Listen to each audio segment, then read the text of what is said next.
ओम शांति। बाबा के पिछले सीज़न से लेकर के और इस सीज़न में भी गीता के भगवान के ऊपर कुछ बातें बाबा ने कही।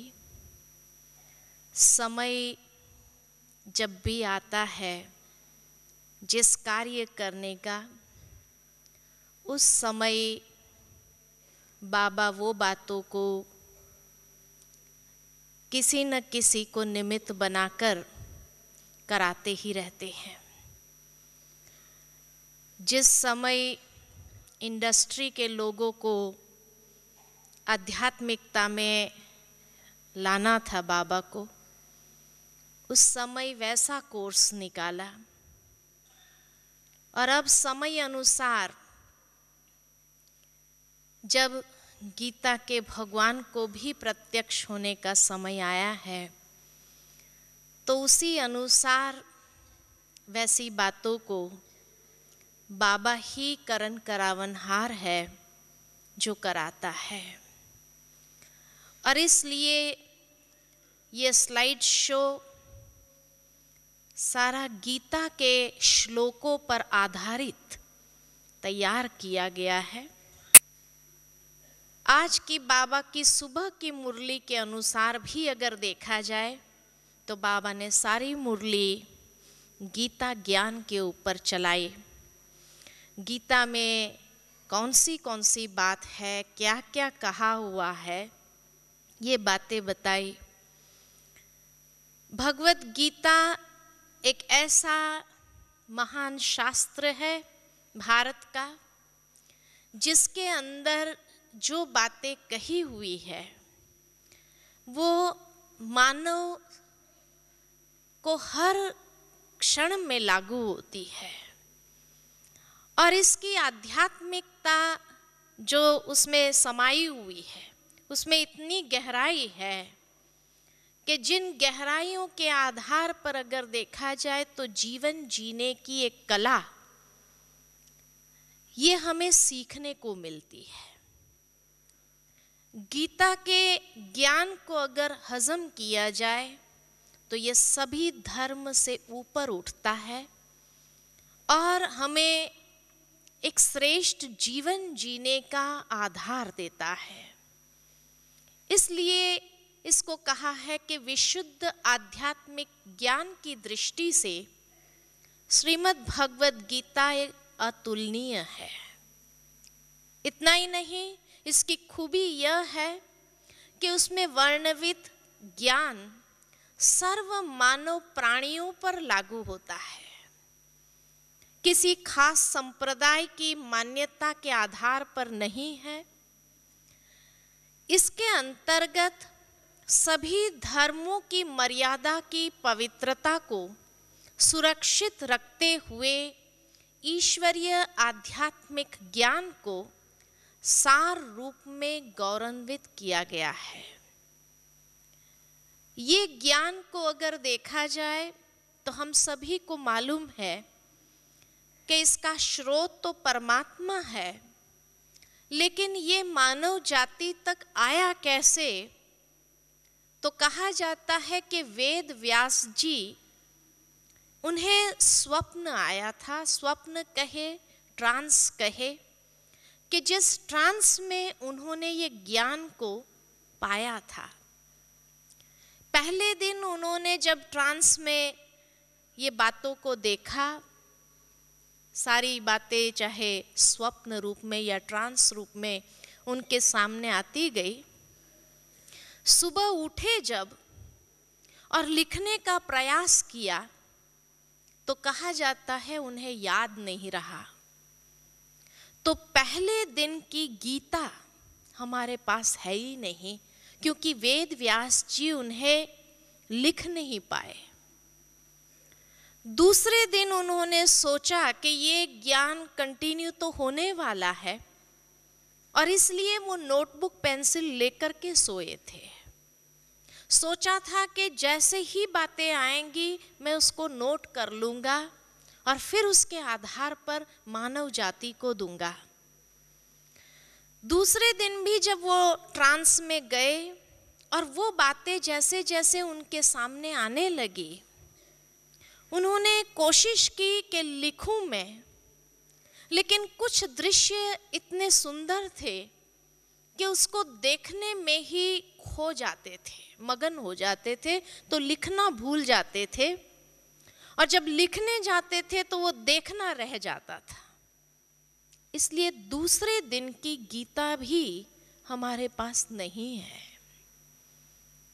तब तीसरे दिन उन्होंने भगवान से प्रार्थना की कि हे प्रभु, आप इतना अमूल्य ज्ञान मुझे दे रहे हो, परंतु अगर मैं उसको लिख नहीं पाऊंगा तो मानव जाति तक पहुंचेगा कैसे? इसलिए मुझे कोई लिखने वाला दो।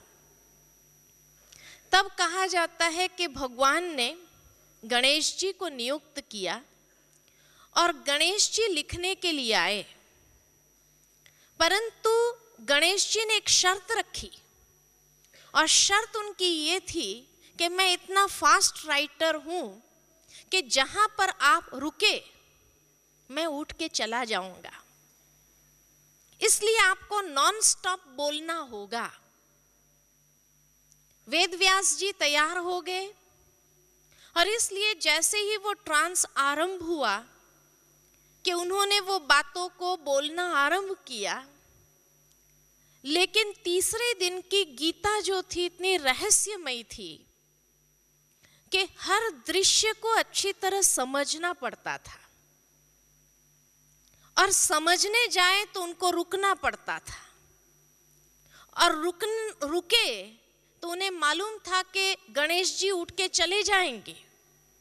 सबकॉन्शियस माइंड में ये था कि मुझे रुकना नहीं है, नहीं तो गणेश जी उठ के चले जाएंगे।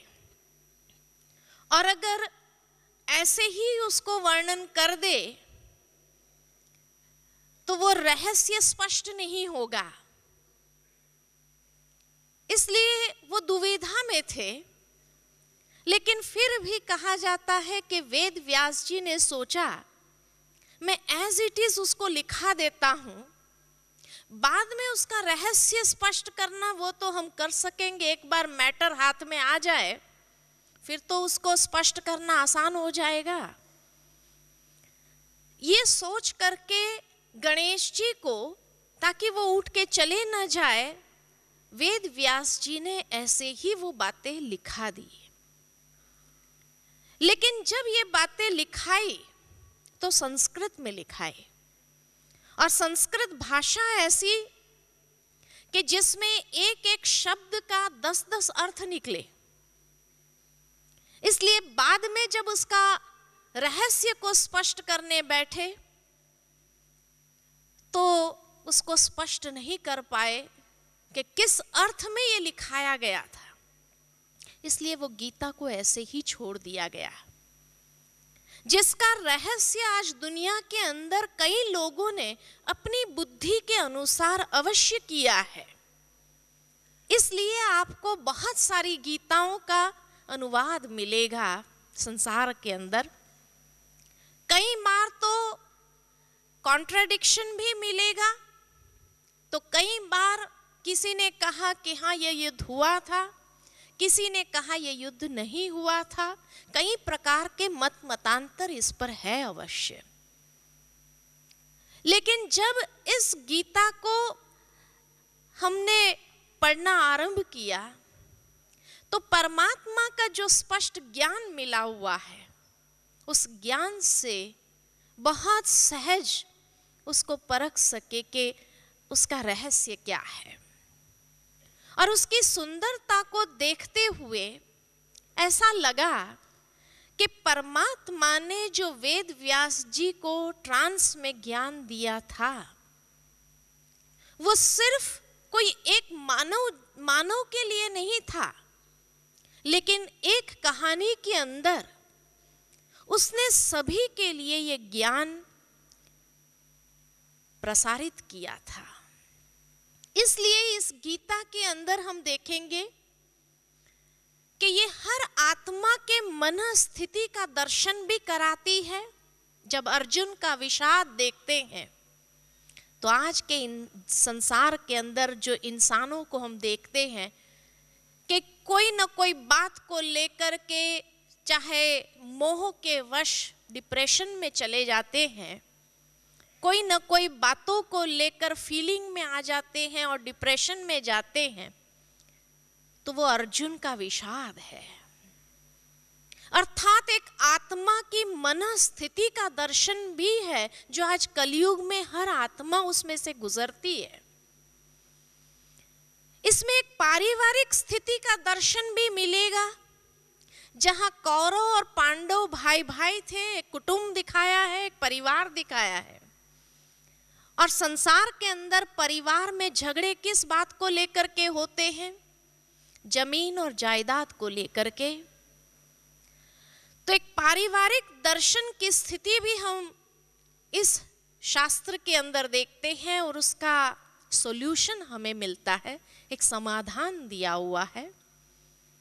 एक सामाजिक स्थिति का दर्शन भी इसमें वर्णन किया हुआ है और एक देश की स्थिति का भी वर्णन है और वैश्विक स्थिति का भी वर्णन है। और श्रीमद् भगवत गीता में इन पांचों स्तरों पर समाधान दिए हुए हैं कि चाहे व्यक्ति जब विषाद में आए तो उसका समाधान कैसे होना चाहिए, परिवार के अंदर जो झगड़े हैं उसका समाधान कैसे होना चाहिए, समाज की स्थिति को लेकर उसका समाधान कैसे हो सकता है, राष्ट्रीय स्थिति को लेकर उसका समाधान कैसे हो सकता है और विश्व स्तर का समाधान कैसे मिलेगा। जब पारिवारिक से पहले मन स्थिति का दर्शन अगर हम ले तो आज प्रत्येक मानव एक भंवर के अंदर है और ये भंवर है उसके सामने परिस्थिति और समस्याओं की, जहां प्रत्येक व्यक्ति को जीवन में एक ऐसे चुनौतीपूर्ण दौर से गुजरना पड़ता है कि जब उसके जीवन में उसको कोई सार नजर नहीं आता, ऐसा लगता है जीवन असार है, उसके पास कुछ भी नहीं बचता, जैसे कि सब कुछ लूट गया हो। उसका विश्वास टूट जाता, उसके मूल्य खत्म होने लगते हैं, उसके धैर्य, उसके अंदर जो दया है, सबकी हदें टूटने लगती है। और कुछ लोग इन चुनौतियों को पार करके अपने जीवन को सफल कर लेते हैं, जबकि कुछ लोग ऐसे हैं जो इन चुनौतियों का सामना न कर पाने के कारण इस संघर्ष में अपने जीवन को नष्ट कर देते हैं। तो ये व्यक्ति की मनस्थिति का दर्शन है। पारिवारिक स्थिति का जो दर्शन है कि जहां कौरव और पांडव भाई भाई थे, आज परिवार टूटने लगे हैं। और ये परिवार किस लिए टूटते हैं? तो जो लोग अपने कुटुंब परिवार में, और उसमें भी खास करके ऐसे माता पिता जो पुत्र मोह के कारण ज्ञान चक्षु से अंधे हैं, या जिसमें धर्म तथा ज्ञानार्जन करने वाले लोगों को 5 ग्रामों की तो बात छोड़ो, लेकिन सुई की नोक जितनी भी जगह देने के लिए तैयार नहीं।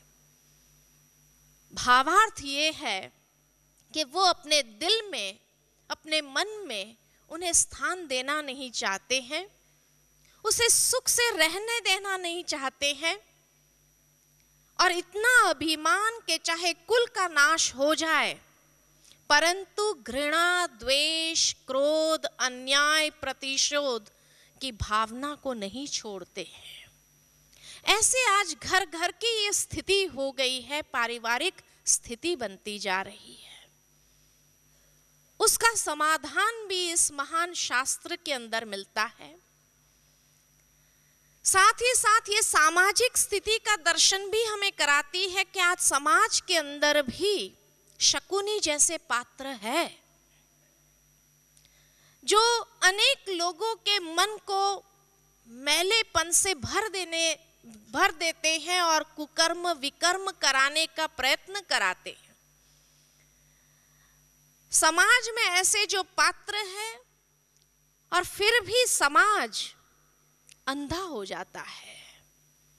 ऐसे समय पर विकर्म तथा कुकर्म के प्रति अंधा समाज, जो धर्म अधर्म को पहचानते नहीं, कर्तव्य को समझते नहीं, भलाई क्या है बुराई क्या है उसका भेद उन्हें नहीं दिखाई देता, तथा न्याय और अन्याय को परखने के चक्षु नहीं है। इसलिए ये समाज की स्थिति का भी दर्शन है। साथ ही साथ एक राष्ट्रीय दर्शन भी हमें देखने को मिलता है। सिर्फ भारत की बात नहीं करती हूं मैं, लेकिन दुनिया के हर देश को अगर देखा जाए तो धृत भावना ने राष्ट्र को हड़प कर लिया है। धृतराष्ट्र कहा कि जहां पाशवी बल से अपना अधिकार जमाए हुए जो सत्य की दृष्टि से अंधा है, जहां मानसिक और आत्मिक अंधत्व होता है, वो बहुत भयानक होता है देश के लिए भी। तो एक देश की स्थिति का समाधान भी हमें गीता से ही प्राप्त होता है, और साथ ही साथ एक वैश्विक स्थिति का भी दर्शन हमें मिलता है कि जहां आज विश्व ऐसे संकटमय स्थिति से गुजर रहा है कि जहां विश्व के अंदर हर प्रकार की परिस्थितियां, समस्याएं इस तरह से घिरी हुई है कि जहां स्वयं भगवान को इस धरा पर आना पड़ता है और इतिहास को एक नया मोड़ देना पड़ता है। मनुष्य आत्मा को भूला हुआ पाठ फिर से पढ़ाते हैं और उसके मन को विषय और व्यक्तियों के मोह से निकालकर योग युक्त बनाते हैं। इसलिए आज संसार की स्थिति भी यही है कि जब संकटमय दौर से हम सभी गुजर रहे हैं, तो एक ही कहानी में पांचों ही बातें गीता के अंदर समाधान रूप में मिलती है। कुरु शब्द का अर्थ है करो, और इसीलिए देखा जाता कि पांडव अर्थात जिसकी विनाश काले प्रीत बुद्धि है, पवित्र कर्म करने वाले हैं, उसको कहा पांडव। कौरव अर्थात विनाश काले भगवान से विपरीत बुद्धि, अपवित्र अधर्म अर्थात पाप कर्म करने वाले। आप सभी को वो बात तो शास्त्र में याद होगी कि जब कहा जाता है कि पांडवों में से अर्जुन और कौरवों में से दुर्योधन जब दोनों भगवान के सामने जाते हैं मदद मांगने के लिए, तब कहा जाता है कि भगवान सोए हुए थे। उस समय अर्जुन भगवान के पैरों के पास बैठते हैं और दुर्योधन भगवान के सिर के पास बैठते हैं, यही सोच करके कि भगवान जैसे आंख खोलेगा मुझे देखेगा और मैं पहला मांगूंगा। ये स्थिति थी। कहा जाता है कि भगवान आंख बंद करके बैठे हुए सामने अर्जुन को देखा और तुरंत पूछा, अरे अर्जुन तुम कब आया, क्या चाहिए तुझे? तब कहा जाता कि दुर्योधन ने कहा ये सही नहीं है, मैं पहले आया था और मुझे मांगने के लिए कहा जाए। तब कहा जाता कि अर्जुन ने कहा ठीक है आप पहले मांग लीजिए। पैरों के पास बैठना अर्थात नम्रता का प्रतीक, और सिर के पास बैठना माना अहंकार का प्रतीक।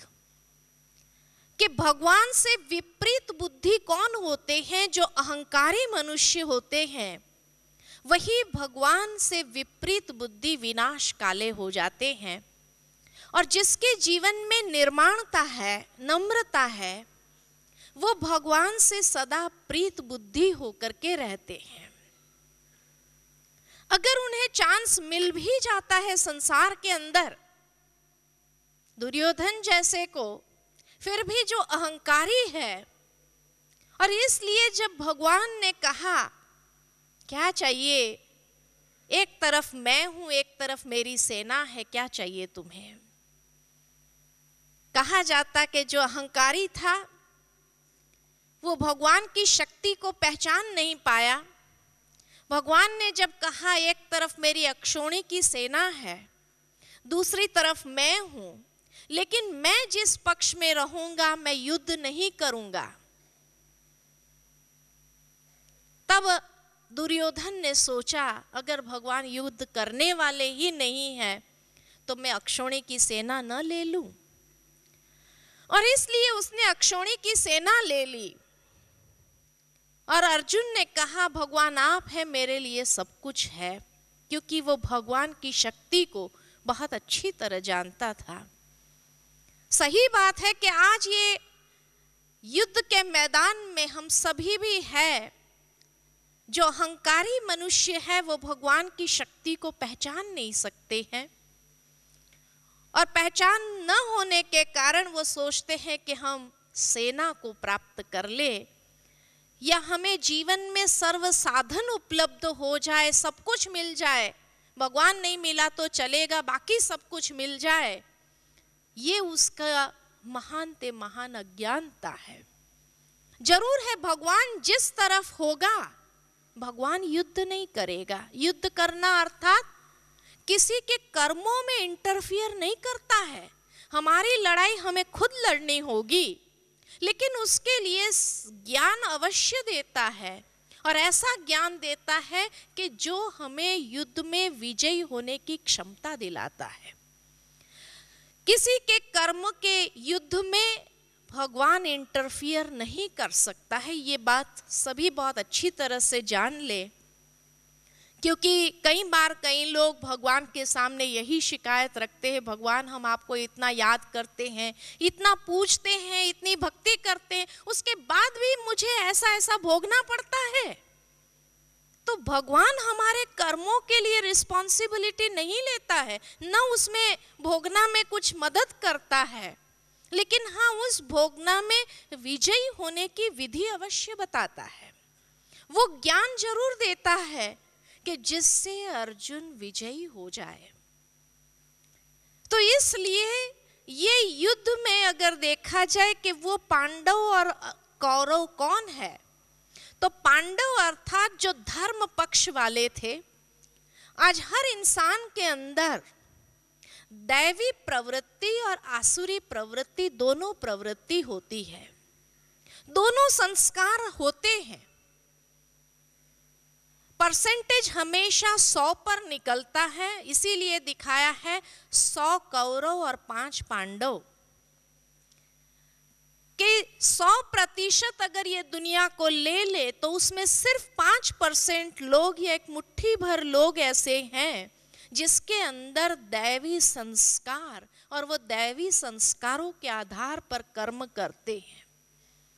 उन 5% में भी युधिष्ठिर कितने हैं जो आध्यात्मिक भाववान, युद्ध जैसी परिस्थिति में भी स्थिर बुद्धि, सिर्फ 1% लोग हैं, वो युधिष्ठिर है।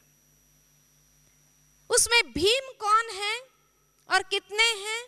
तो जो आत्म शक्ति से संपन्न है, आत्म बल से युक्त है, ऐसे भी सिर्फ 1% है। विल पावर से जो चलने वाले हैं इस संसार के अंदर, वो भी सिर्फ 1% है। जो असंभव को संभव कर सकते हैं, सिर्फ 1%। उसमें अर्जुन कौन है? भगवान ने जो कहा वैसे किया। अर्जन करने का भाव जिसके अंदर है वो भी 1% है, ज्यादा नहीं है। और नकुल अर्थात जो नियमों में पक्का है, वो है नकुल, कि जिसको और कुछ नहीं आया तो ये चारों भाई को फॉलो करता रहा, नकल करता गया, वो है नकुल। क्योंकि नकल करने की भी अकल चाहिए। अगर नकल करने की भी अकल नहीं होती है तो क्या होता है? तो भी फंस जाते हैं। तो वो भी 1% है खाली। और पांचवा है सहदेव, जिसके पास दिव्य दृष्टि, दिव्य बुद्धि थी और उसी के आधार पर वो सहयोगी था हर रूप से। आज ईश्वरीय कार्य के अंदर सहयोगी आत्माएं तो कई हैं, लेकिन यथार्थ रूप में सहयोगी आत्माएं कौन है?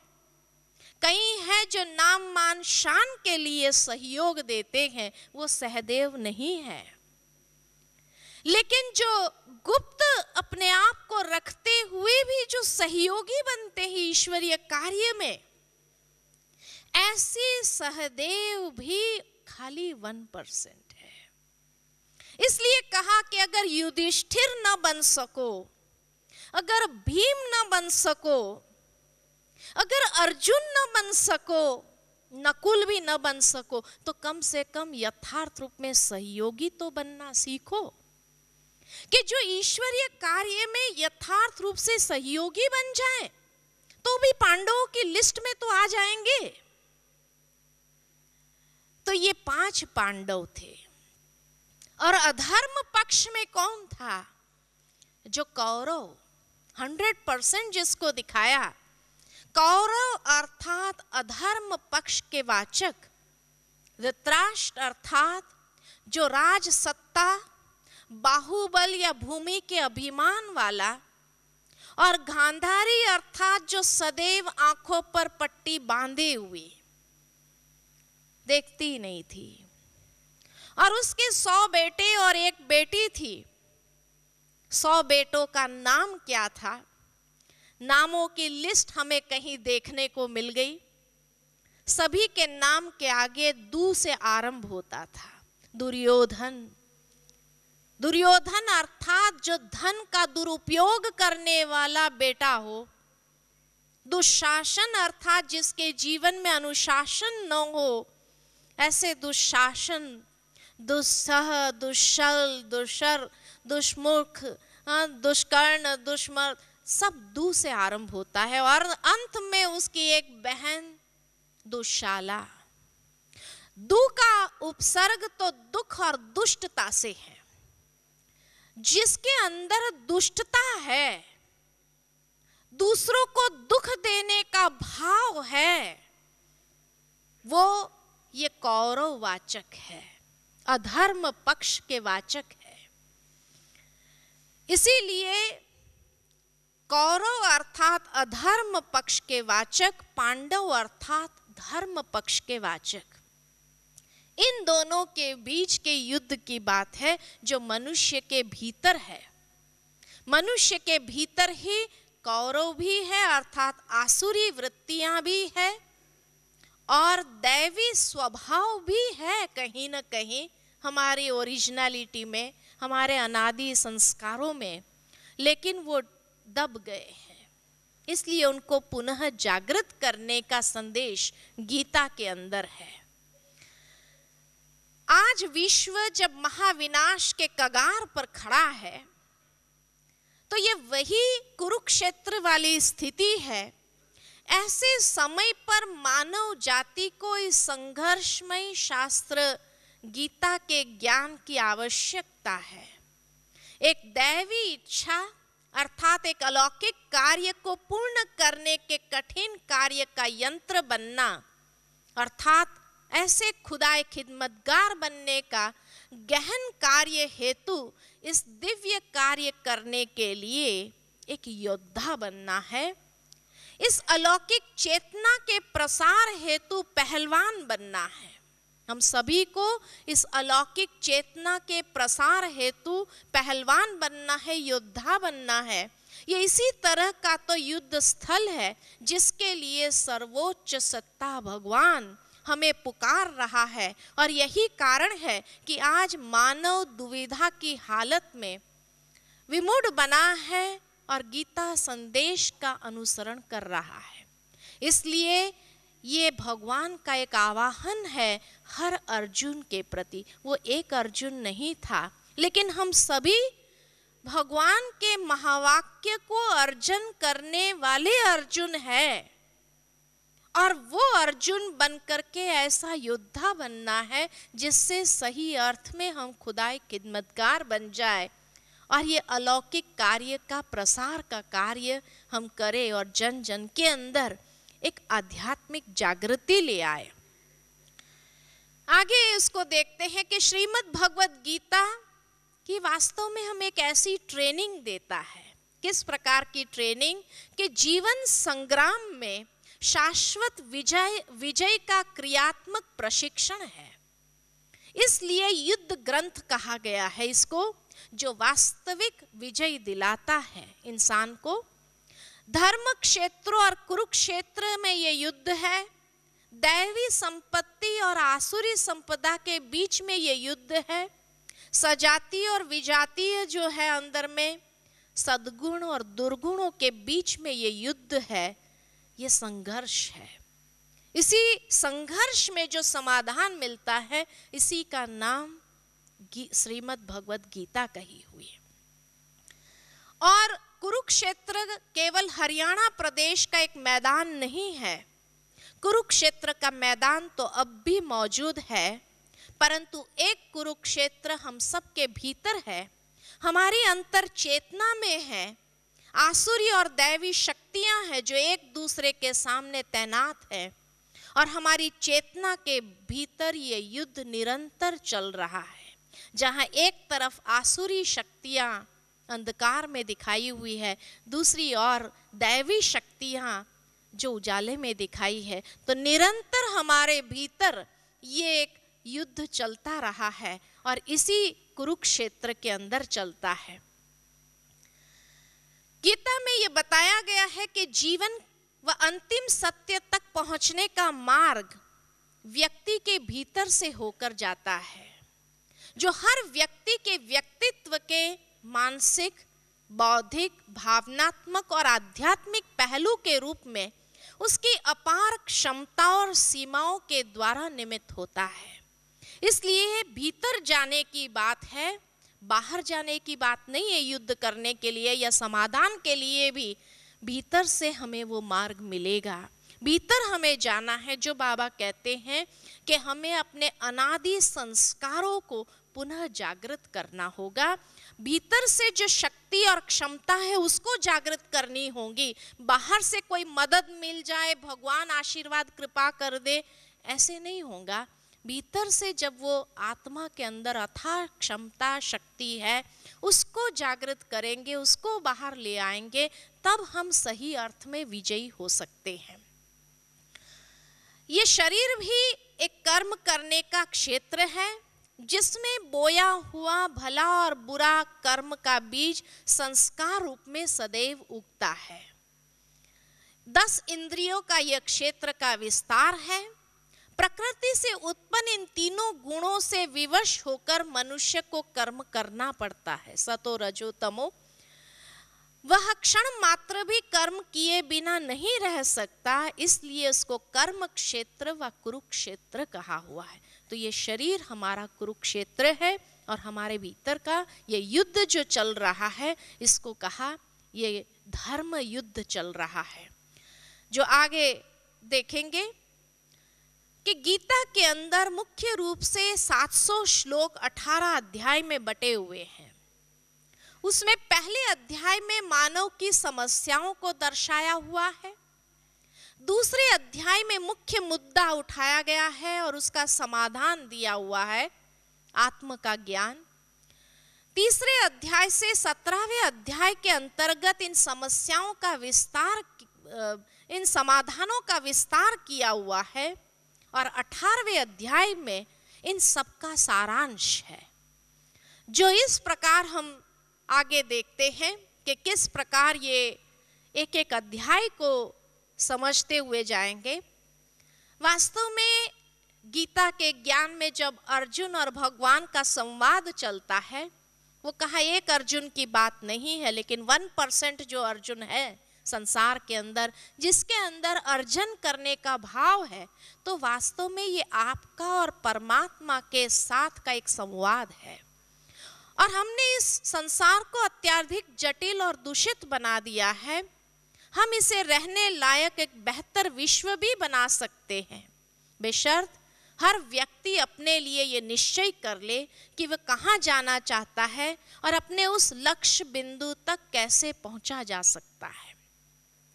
उसमें जो पहले अध्याय में अगर देखें, विषाद की स्थिति जो दर्शाई हुई है, पहला कारण ये है कि गीता का जन्म ये दिखाया हुआ है कि कुरुक्षेत्र के महायुद्ध के संघर्ष के बीच हुआ, जहां दोनों सेनाएं आमने सामने खड़ी हैं।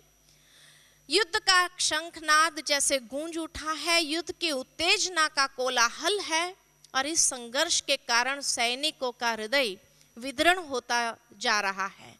ऐसे समय पर गीता ज्ञान दिया गया है, इस कारण गीता को संघर्ष का शास्त्र कहा है। अब इसी को ही आगे हम देखें कि आज इंसान की भी स्थिति यही है कि जब अर्जुन ने कहा भगवान को कि मेरा रथ ले जाओ, दोनों सेनाओं के बीच में जहां मैं एक एक को देख सकूं अच्छी तरह से, वहां पर ये दो मुख्य पात्र स्वयं अर्जुन और भगवान, और इसके जो साक्षी थे 40 लाख जैसे सैनिक थे, उनके सेनापति थे। युद्ध में भाग लेने वाले दोनों सेनाओं के योद्धा के नामों की घोषणा जब हो जाती है पहले अध्याय के अंदर, तब कहा जाता कि अर्जुन का मोह जागृत होने लगा। अरे ये तो मेरे संबंधी है, ये मित्र है, ये है, वो है, ये मेरे अपने हैं। तो मोह जागृत होने लगा, आसक्ति उसके अंदर आने लगी, रिश्तों के प्रति उसका लगाव होने लगा। ऐसे समय पर वो धीरे धीरे हारने लगता है, अपने शस्त्र उसने छोड़ दिए और बैठ गया कि अब मुझे युद्ध नहीं करना है। कई बार आज संसार के अंदर भी अगर देखा जाए कि किस प्रकार मनुष्य की स्थिति, अर्जुन अर्थात कि यहाँ इच्छाएं और संबंधों के जाल में फंसा हुआ व्यक्ति, उसकी स्थिति भी ऐसी ही हो जाती है, उसका प्रतीक है। हमारे मन में गुण और अवगुण के बीच में जो निरंतर युद्ध चलता रहता है, और जब मन थक जाता है युद्ध करते करते और आसुरी शक्तियों के साथ में युद्ध करने के लिए तैयार नहीं होता है, बुद्धि भी आसुरी वृत्तियों के आगे हारने लगती है। किस प्रकार से किसी को जैसे कोई भोगनी पड़ रही हो लंबी बीमारी के रूप में, तो धीरे धीरे वो हारने लगता है, विश्वास उसका टूटने लगता है। पारिवारिक कलह निरंतर अगर चलता रहे तो भी इंसान थक जाता है, हार जाता है कि कब तक ये झगड़े चलते रहेंगे। जीवन में असफलता के ऊपर असफलता मिलती रहे, सफलता दिखाई न दे तो भी हारने लगता है। या तनाव जब इतना बढ़ जाता है तब व्यक्ति की स्थिति भी ऐसी हो जाती है कि बस अब मुझे कोई युद्ध नहीं करना है, जिसको जो मर्जी चाहिए लेने दो, करने दो, हमको कुछ नहीं चाहिए। और वो ऐसे हारने लगता है, तब भगवान उसको ज्ञान देता है। और ये समस्या हर एक इंसान की है। तब उसको जो दूसरे अध्याय के अंदर मुख्य समाधान के रूप में दिया है, पहले श्लोक से लेकर के 10वें श्लोक में अर्जुन की कायरता के विषय में भगवान का जो संवाद है उसके साथ वो दर्शाया हुआ है। 11वें श्लोक से लेकर के 30वें श्लोक तक आत्मा का ज्ञान, शरीर आत्मा का वस्त्र मात्र है, आत्मा की अनश्वरता या आत्मा की शाश्वतता के बारे में बताया हुआ है। 31 से लेकर 38वें श्लोक तक स्वधर्म किसको कहा जाता है और स्वधर्म के हिसाब से युद्ध करने की आवश्यकता क्या है, और 39 से लेकर के 53वें श्लोक तक कर्म की विशेषताएं बताई हुई है, कर्म योग का विषय स्पष्ट किया गया है। और 54वें श्लोक से लेकर के 72वां श्लोक तक स्थिर बुद्धि पुरुष के लक्षण क्या है उसकी डिटेल बताई हुई है, जो हम आगे देखते हैं। कि जैसे ही वो हार करके नीचे बैठ जाता है, अर्जुन स्वयं को ईश्वर का शिष्य निश्चित करके अपने दुख और विषाद को दूर करने का आग्रह करता है कि हे प्रभु, अभी आप ही दूर कर सकते हैं। तो यह अध्याय एक प्रकार से संपूर्ण भगवत गीता का सार प्रस्तुत करता है। इसके अंतर्गत अनेक विषयों पर अत्यंत विस्तार पूर्वक विचार किया गया है, जैसे कर्मयोग, ज्ञान योग, सांख्य योग, बुद्धि योग और आत्मा। लेकिन सभी प्राणी में आत्मा की शाश्वत स्वरूप पर अधिक बल दिया गया है। तो ये पहले से लेकर के 10वें श्लोक तक की स्थिति बताई है। दूसरे 11वें श्लोक से लेकर के जब थका हारा मन है, निर्णय न ले पाने में असमर्थ बुद्धि के कारण व्यक्ति जब डिप्रेशन में चला जाता है, मन को सही दिशा में ले जाने के लिए आवश्यक शक्ति का अभाव महसूस होने लगता है, तो आशा की किरण तभी दिखाई पड़ती जब स्वयं मार्ग निर्देशन के लिए ईश्वरीय बौद्धिक सत्ता रास्ता दर्शाती है। मनुष्य के मन को भ्रमित करने वाले अनेक प्रश्नों का उत्तर देती है और सत्य ज्ञान देता है कि तुम आत्मा हो, ये देह से भिन्न एक चैतन्य शक्ति, सूक्ष्म शक्ति आत्मा हो। तो ये ज्ञान देता है। आज मनुष्य का मन भी जब भ्रमित हो जाता है, थक जाता है, हार जाता है, तो इसके मन में इतने प्रश्न होता है, ऐसा कब तक, क्यों, कैसे, कब उसका समाधान होगा, ऐसे अनेक प्रश्न उत्पन्न होने लगते हैं। तो ये स्लाइड शो में भी यही प्रयास किया है कि सारे प्रश्न और उसका उत्तर जो दिया हुआ है वो आगे हम देखेंगे। सबसे पहले जो युद्ध का विधि विधान निश्चित किया गया है कि हे अर्जुन, सुख दुख, सर्दी गर्मी, मान अपमान को सहन करना एक भरतवंशी पर निर्भर करता है। अब जब ये लाइन आती है, ये स्पष्ट करता है कि ये कोई हिंसक युद्ध के लिए सलाह नहीं दी गई है। ये विधान जो बताया है अहिंसक युद्ध के बारे में है कि भीतर व्यक्ति को अपने आत्म बल को कितना मजबूत करने की आवश्यकता है। विषयों में चित्त वृत्ति उसी प्रकार विषयाकार बन जाती है जैसे जल सांचे के अनुसार अपना आकार बना लेती। यह क्षेत्र क्षेत्रज्ञ का संघर्ष है जिसमें आसुरी संपदा का सर्वथा शमन कर परमात्मा में चित्त वृत्ति को स्थित करना है, क्योंकि सुख दुख को समान समझने वाला धीर पुरुष, आत्मा, पुरुष अर्थात आत्मा, इंद्रियों और विषयों के संयोग व्यथित नहीं कर पाते हैं उसको, और वह अमृत तत्व को प्राप्त करने के योग्य हो जाते हैं। ये जो युद्ध का विधि विधान दूसरे श्लोक में ही, उसको दूसरे अध्याय में ही बताया गया अर्जुन को, ये स्पष्ट करता है कि ये हिंसक युद्ध नहीं है लेकिन अहिंसक युद्ध का एक विधान है। अर्थात अपने मनोबल को इतना मजबूत बनाने की आवश्यकता है अगर हमें आसुरी शक्तियां, आसुरी संस्कारों के सामने युद्ध करना है। तो आत्मा का ज्ञान दिया जा रहा है कि जैसे देह में देहधारियों की अलग अलग अवस्थाएं हैं, बाल्य अवस्था है, यौवन अवस्था है, बुढ़ापा अवस्था है, इसी प्रकार दूसरी देह को प्राप्त करना भी एक परिवर्तित अवस्था है। इसमें आत्मा का नाश नहीं होता है। आत्मा तो अजर अमर अविनाशी है। और उसके साथ ही आगे आत्मा की शाश्वतता के बारे में जब ये दर्शाया गया है कि आत्मा कभी नहीं मरती, न जन्म लेती है, ये अजन्मा, अविनाशी, शाश्वत, आदि युगीन है। शारीरिक वध से आत्मा का वध नहीं होता। प्रकृति के पांचों तत्व आत्मा का कोई नुकसान नहीं पहुंचा सकता। गुणों के द्वारा उसकी चमक बढ़ती है और विकारों के कारण उसकी आभा कम होती है।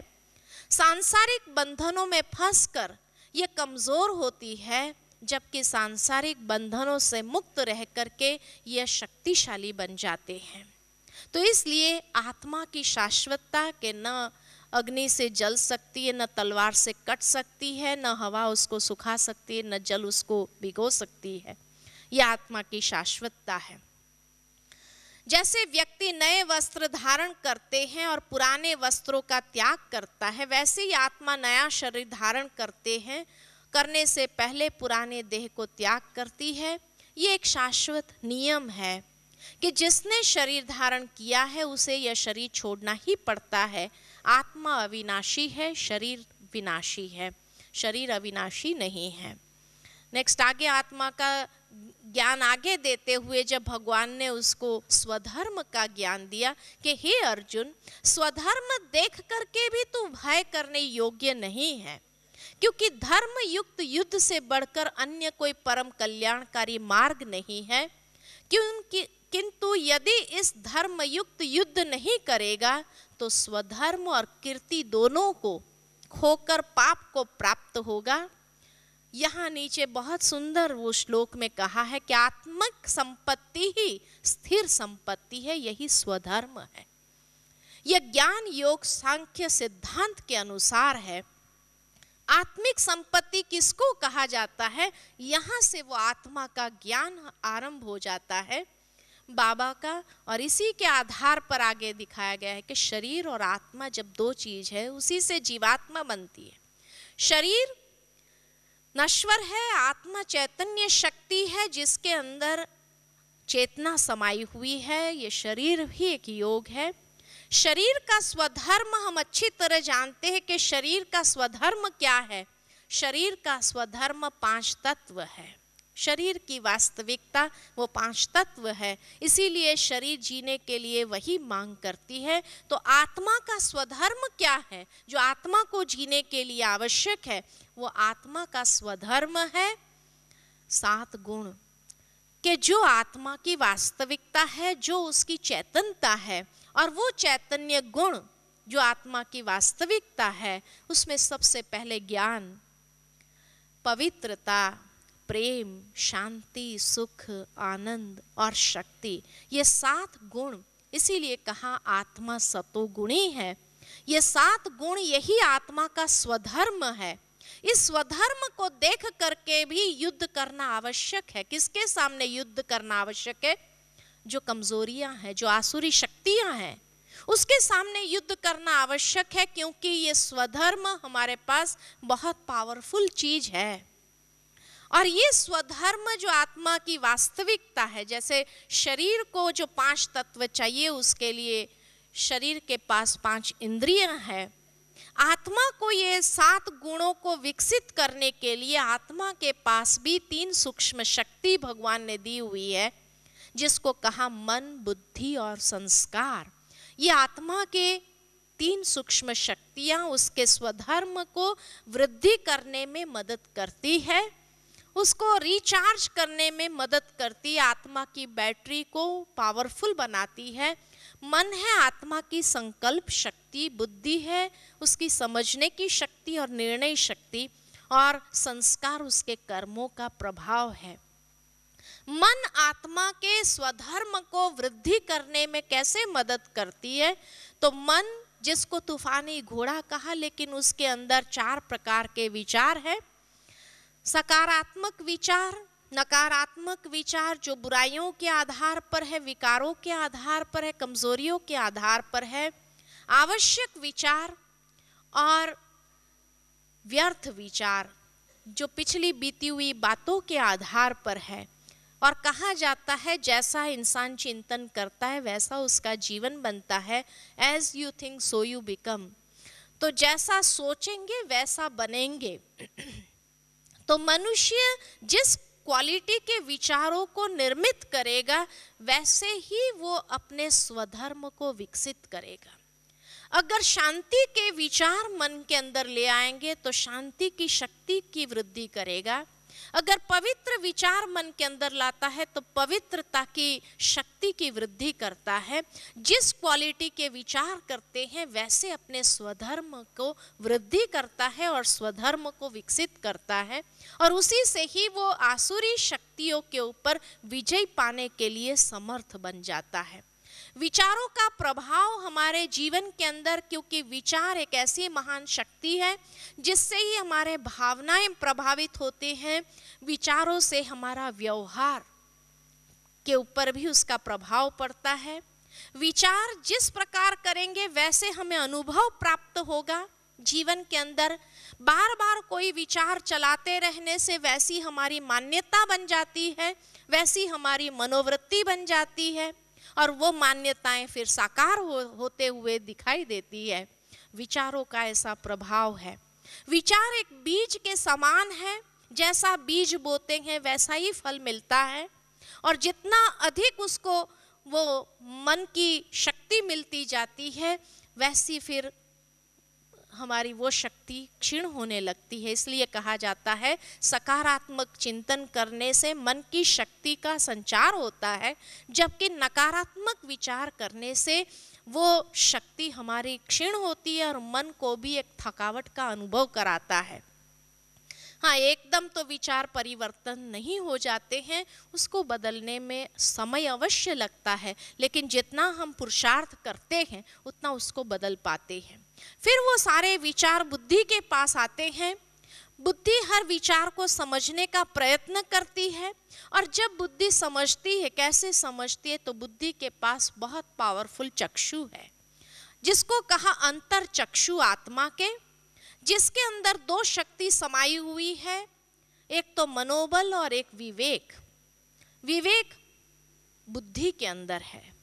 उस अंतर चक्षु से हर विचार को बुद्धि देखती है और देख करके उसको समझने का प्रयत्न करती है, तब उस निर्णय तक पहुंचती है।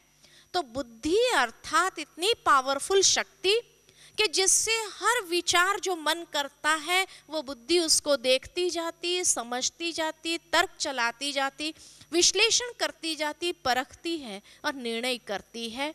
और निर्णय लेने के बाद कर्म में आती है। कर्म आत्मा के ऊपर अपना प्रभाव छोड़ देता है, जिसको कहते हैं संस्कार। संस्कार हमारे स्मृतियों में कला, कौशल, अनुभव, व्यक्तित्व के रूप में बाहर आते हैं, अर्ध चेतन मन के अंदर समा जाते हैं। मनुष्य के अंदर संस्कार कितने प्रकार के हैं? मुख्य रूप से देखा जाता कि हर इंसान में 5 प्रकार के संस्कार हैं। पहला संस्कार अनादि संस्कार, जो सतोगुण के संस्कार है, जो आत्मा का स्वधर्म है। इसलिए कहा जाता स्वधर्म सुख देता है, पर धर्म दुख देता है। पर धर्म अर्थात आत्मा के स्वधर्म से पर है 5 विकार, काम, क्रोध, लोभ, मोह, अहंकार, ईर्ष्या, नफरत। तो ये अनादि संस्कार हमारे सतोगुणी संस्कार, स्वधर्म के संस्कार है। दूसरे प्रकार के संस्कार है पूर्व जन्म के संस्कार। तीसरे प्रकार के संस्कार है खानदानी संस्कार। चौथे प्रकार के संस्कार है संग के प्रभाव में आकर या वातावरण के प्रभाव में आकर किए गए कर्म। और 5वें प्रकार के संस्कार है दृढ़ता के संस्कार। तो ये 5 प्रकार के संस्कार हर आत्मा के अंदर होने कारण एक आत्मा न मिले दूसरे से, और कभी कभी ये संस्कारों के बीच में भी हमारा युद्ध चलता रहता है। उसको खत्म करने के लिए ही अनादि संस्कारों को जागृत करने की आवश्यकता है, क्योंकि आज धीरे धीरे हम जीवन की यात्रा में अपनी वास्तविकता से बहुत दूर चले गए हैं, गुणों के बदले अवगुणों की तरफ चले गए हैं। इसलिए हमें ये युद्ध कई बार बहुत पावरफुल महसूस होता है, लेकिन जितना हम अपनी वास्तविकता में स्थित होते जाएंगे, उतना हम स्वधर्म के आधार पर ये अवगुणों के ऊपर विजयी प्राप्त कर सकते हैं। तो स्वधर्म को जागृत करना, अनादि संस्कारों को जागृत करना, यही सबसे बड़ी बात है। कई बार कई लोग सोचते हैं कि क्या संसार के अंदर हम अनादि गुणों के आधार पर, अनादि संस्कारों के आधार पर, अपने स्वधर्म के आधार पर जीवन जी सकेंगे? क्यों नहीं जी सकते हैं। आज संसार में जितनी भी महान हस्ती हो गई है, उनके जीवन की वास्तविकता को अगर समझे, देखे, तो यही देखा जाता है कि उनके जीवन के अंदर उन्होंने यही सतोगुणी संस्कार को इमर्ज किया था, यही अनादि संस्कारों के आधार पर जीवन व्यतीत किया था। स्वामी विवेकानंद के जीवन में अगर देखें तो ऐसा क्या था, उनके जीवन में विशेष क्या था? वही पवित्रता, ब्रह्मचर्य की शक्ति थी, आध्यात्मिक ज्ञान था, वही शांति उनके चेहरे पर थी, वही आनंद का एक मुद्रा उसकी देखने को मिलती थी, वही आत्मबल, मनोबल जो उसके अंदर था। तो यही 7 गुणों से उसकी बैटरी फुल चार्ज थी। क्या उन्होंने जीवन नहीं जिया? मदर टेरेसा को देखते, उन्होंने जीवन नहीं जिया। वहां तक कि उनका जीवन इतना पावरफुल हो गया था कि उनके सामने आने वाली परिस्थिति बदल जाती थी, वो अनेकों के लिए मार्गदर्शन बन जाते थे। आज आदरणीय दादी जी को हम देखते हैं, कितने जीवनों के लिए वो एक प्रकाश स्तंभ बन गई है। कितने आत्माओं ने उनके जीवन से कितनी प्रेरणाएं प्राप्त की हुई है। परिस्थितियों को बदल दिया उन्होंने जीवन के अंदर। स्वामी विवेकानंद के जीवन से एक बात याद आती है उदाहरण के रूप में, कि जब वो अमेरिका गए थे, कि जहां गीता शास्त्र का अपमान किया गया था, गीता को सबसे नीचे रखा, बाकी शास्त्र ऊपर रखे और टॉप पर बाइबल को रखा। और जब उन्होंने कहा कि आपकी गीता आउटडेटेड हो गई, हमारी बाइबल टॉप पर है, दूसरा कोई व्यक्ति होता था, कितना उसको गुस्सा आ जाता था, लड़ाई करने लगता था। लेकिन स्वामी विवेकानंद ने मुस्कुराया और प्रेम से उनको कहा, आज जो आपने गीता का सम्मान किया है, मैं किन शब्दों में आपका धन्यवाद करूं। तो हमने सम्मान कहा किया, हमने तो इंसल्ट किया। उन्होंने नीचे से गीता को खींचा, सारे शास्त्र गिर गए। तो कहने लगे, आपने तो गीता को आधार बना दिया कि आज गीता आधार ही न रहे तो बाकी दुनिया के कोई शास्त्र नहीं रहेंगे, नहीं टिकेगा ये संसार। तो ये था कि परिस्थिति बदल गई। वो उन्होंने इंसल्ट करना चाहा गीता का, लेकिन वो शांति, वो स्थित प्रज्ञ जिसको कहा जाए, वो संतुलित दिमाग जो 7 गुणों को विकसित किया था, उसके आधार पर सारी परिस्थिति को अपने वश कर लिया। लोग उसके पीछे पीछे चलने लगे कि ये व्यक्ति कौन है। तो जिस व्यक्ति ने अपने स्वधर्म को जागृत किया है, अपनी शक्ति को विकास किया है, उसके जीवन के अंदर हर परिस्थिति को परिवर्तन करने की क्षमता आ जाती है। और यही ये महान आत्माओं ने प्रैक्टिकल अपने जीवन से दर्शाया। मदर टेरेसा के जीवन में क्या था? ब्रह्मचर्य, शांति, प्रेम, आनंद, शक्ति। 90 इयर्स की एज में भी एक मनोबल था। ब्रह्मा बाबा के जीवन के अंदर क्या देखा हमने? वही 7 गुण फुल विकसित रूप में। आदरणीय दादी जी तो साक्षात मूर्त है। अभी भी जब सुबह आती है तो सारी सभा उनके नजदीक पहुंच जाती। क्या, कौन सा आकर्षण है उनके अंदर? वही ब्रह्मचर्य की शक्ति का, वही शांति की शक्ति, वही खुशी की शक्ति या प्रेम की शक्ति, आनंद की शक्ति। यही तो आकर्षण है उनके अंदर, यही तो आध्यात्मिकता है। आध्यात्मिकता अर्थात अध्ययन द्वारा आत्म शक्ति का विकास किया हुआ, उसको कहा आध्यात्मिकता। स्पिरिचुअलिटी अर्थात that which is connected with the spirit, with आत्मा, उसको स्पिरिचुअलिटी कहा। तो स्पिरिट के साथ कनेक्टेड क्या है? 7 गुण है। तो कई बार कई लोग सोचते हैं कि क्या हम अपने संस्कारों को परिवर्तन कर सकते हैं? क्यों नहीं कर सकते? अपने संस्कारों को परिवर्तन, व्यक्तित्व को परिवर्तन करना आसान है। व्यक्ति का व्यक्तित्व एक बर्फ की शिला जैसा है। आत्मा के अंदर अथाह क्षमता, अथाह शक्ति है, लेकिन उसके ऊपर वो 4 प्रकार के संस्कार हावी है।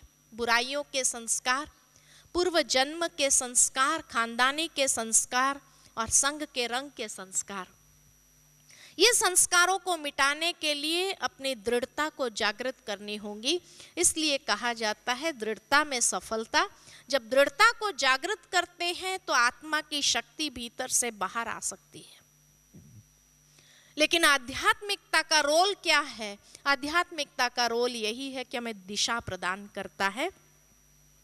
क्योंकि जब व्यक्ति को श्रेष्ठ सकारात्मक दिशा मिल जाती है तो व्यक्ति महानता की ओर बढ़ने लगता है, सफलता की सीढ़ी चढ़ने लगता है, जीवन की ऊंचाइयों को प्राप्त कर सकता है। और अगर व्यक्ति को नकारात्मक दिशा मिल जाए तो वो कोई हिटलर या टेररिस्ट भी बन जाता है। उसके अंदर भी दृढ़ता की कमी नहीं है, लेकिन नकारात्मक दिशा है। तो हम अपने व्यक्तित्व को परिवर्तित कर सकते हैं और दृढ़ता से वो हमारे स्वधर्म के संस्कार को जागृत करने की आवश्यकता है। तभी हम आसुरी शक्तियों के ऊपर विजयी हो सकते हैं। और जब स्वधर्म की बात आगे चलाएं उसको, तो उसको देखा गया कि भगवान कहते हैं यदि तुम युद्ध में मरोगे तो स्वर्ग में स्वराज्य को प्राप्त करोगे, और युद्ध में अगर जीतोगे तो पृथ्वी का राज्य भोगोगे। अगर ये युद्ध करते करते मर भी गए, आसुरी संस्कारों के ऊपर युद्ध कर, तो भी स्वर्ग में, क्योंकि आखिर भी तो आसुरी संस्कारों के ऊपर विजय प्राप्त किया। और अगर जीत गए तो यहाँ पर स्वराज्य अधिकारी बनना, तो ये भी एक राज्य अधिकार है। तो ये युद्ध आसुरी और दैवी संस्कारों के बीच चलता है। यदि कोई व्यक्ति अपने आसुरी संस्कारों को जीत लेता है तो वो स्वर्ग में भी देव पद को प्राप्त करता है, और यहाँ भी जैसे वो महान आत्माओं के समान उसका जीवन बन जाता है, जो परिस्थिति को बदल सकते हैं या असंभव को संभव कर सकते हैं, या जिसको कहा एक मैग्नेटिक पर्सनालिटी बन जाते हैं। कर्म के विषय में जो बातें कही हुई है, कर्म के जो विशेषताएं बताई है कि इस कर्म द्वारा तुम कर्मों के बंधन से छूट जाएगा। अगर स्वधर्म के आधार पर किया हुआ कर्म होगा तो तुम कर्मों के बंधन से छूट जाएगा। ये एक श्लोक का सार है। इसमें बीज का नाश नहीं, और प्रकृति के पास कोई उपाय नहीं उसे नष्ट करने का। बहुत पावरफुल बातें कही हुई है कर्म के विषय में। इस कर्म से संपादित धर्म जन्म मृत्यु रूपी महान भय से उद्धार कर देते हैं कि उस व्यक्ति को कभी मृत्यु का भी भय नहीं लगता है। मृत्यु के भय में भी जैसे वो विजयी हो जाता है, मृत्यु के ऊपर भी विजय प्राप्त कर लेता है। इसमें निश्चयात्मक बुद्धि से कर्म करो, स्वधर्म से युक्त होकर निश्चयात्मक बुद्धि से कर्म करो, तो ये कर्म हमें अनेक प्रकार के बंधनों से छोड़ देगा, मुक्त कर देगा। कर्म करने में ही तेरा अधिकार है, फल पर अधिकार नहीं है। लेकिन उसमें सावधानी जो रखने वाली बात है, आसक्ति और संग दोष को त्याग कर। कर्म में आसक्ति और संग दोष, सबसे बड़ी बात है संग दोष की, कि संग जब किसी को लग जाता है तो कहां से कहां गिरा देता है। इसलिए इसका त्याग कर सिद्धि और असिद्धि में समान भाव रख करके मुझे सफलता मिलेगी या फेलियर मिलेगा, इसको पहले से नहीं सोचना है। समान भाव रखकर योग में स्थित होकर निष्काम कर्म करो, यही समत्व भाव योग कहलाता है। समत्व बुद्धि के साथ ही कर्मों का आचरण कौशल योग है। यह विचलित बुद्धि जिस समय समाधि में स्थिर हो जाएगी, तब तुम योग की पराकाष्ठा अमृत पद को प्राप्त करेगा। बहुत ऊंची बात कही है। और उसके बाद जो स्थित प्रज्ञ व्यक्ति का लक्षण, स्थिर बुद्धि पुरुष के लक्षण क्या है, कि जब मनुष्य मन में स्थित संपूर्ण आसक्तियों को त्याग कर देता है, तब वो आत्मा से ही आत्मा में संतुष्ट हुआ स्थिर बुद्धि वाला कहा जाता है। बहुत अच्छी बात कही है कि वो व्यक्ति को एक आत्म संतुष्टि जिसको कहा जाए वो प्राप्त हो जाता है। ऐसे आत्म तृप्त महापुरुष ही स्थित प्रज्ञ है। और जो व्यक्ति कछुए की तरह अपनी इंद्रियों को समेट कर उन्हें इंद्रिय विषय रचनाओं से हटाना जानता है, वही स्थित प्रज्ञ है। समेटने की शक्ति का यहाँ भावार्थ है कि अंतर्मुखता को धारण करना और आत्म अनुभूति करना। ये बात यहाँ स्पष्ट की गई है। और आगे देखते हैं कि जिस प्रकार तेज हवा पानी पर तैर रही कश्ती को बहा कर ले जाती है, उसी प्रकार कर्मेंद्रिय के वशीभूत मन उसके विवेक को हर लेती है। जिस व्यक्ति का अपने इंद्रियों पर अधिकार होता है वह स्थित प्रज्ञ कहलाता है। अपनी इंद्रियों पर राज्य करने वाला ही अविनाशी ईश्वरीय ज्ञान को धारण कर सकता है। एक बार धारण किया हुआ ज्ञान फिर शाश्वत रूप में अंदर में रहता है। और अंत में ये बताया गया है कि विषयों का चिंतन करने वाला पुरुष ही विषयों में आसक्त हो जाता। आसक्ति से कामना उत्पन्न होती है, कामना पूर्ति में व्यवधान आने से क्रोध उत्पन्न होता है, और क्रोध से अविवेक उत्पन्न होता है। अविवेक से स्मरण शक्ति भ्रमित होती है, स्मरण स्मृति भ्रमित होने से योग परायण बुद्धि नष्ट हो जाती है। अतः निष्काम कर्म योग को बुद्धि योग कहा जाता है। बहुत क्लियर यहाँ पर बाबा के बच्चे इस बात को बहुत अच्छी तरह समझ जाते हैं कि किस लिए बाबा कहते हैं काम क्रोध को छोड़ना है। और आगे अंत में यही कहा है कि योग साधन रहित पुरुष के अंतकरण में निष्काम कर्म युक्त बुद्धि नहीं होती, अयुक्त से अंतकरण में भाव नहीं होता, और भाव रहित पुरुष को शांति नहीं होती, और अशांत पुरुष को सुख अर्थात शाश्वत सनातन की प्राप्ति नहीं होती, अर्थात वो परमात्मा के अंदर भी अपने मन को एकाग्र नहीं कर सकता है।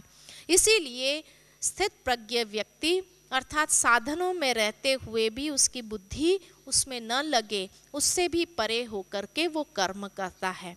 तो ये था दूसरा अध्याय जिसमें आत्मा की शाश्वतता, स्वधर्म और साथ साथ में कर्म की विशेषता और स्थित प्रज्ञ बुद्धि का लक्षण। ओम शांति।